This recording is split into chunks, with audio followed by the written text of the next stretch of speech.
முருகன் 2 கையில கொடுக்கிறவரோ 4 கையில கொடுக்கிறவரோ 6 கையில கொடுக்கிறவரோ கிடையாது. 12 கையில தரக்கூடியவர். கேட்டவருக்கு கேட்ட வரங்களை அல்ல, நினைத்தவருக்கு நினைத்த வரத்தை விட அதீதமான நலன்களை வாரி வாரி வழங்கக்கூடியவர்.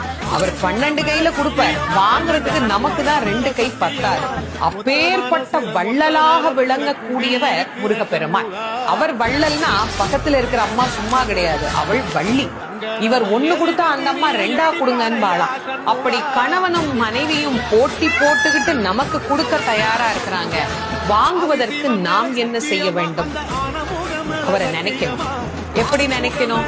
அரை நிமிஷமாவது நினைக்கணும். அரை நிமிஷம் எப்படி நினைக்கணும்? எனக்கு கொடுப்பாரு, எனக்கு கொடுப்பாரு, எனக்கு கொடுப்பாருன்னு நினைக்க கூடாது. முருகப்பெருமானை உள்ளம் உருகி, அந்த உள்ளம் உருகுகிற போதே நமக்கு அப்படியே கண்களில் இருந்து ஆனந்த கண்ணீர் அப்படியே பெருகும். அந்த கண்ணீர்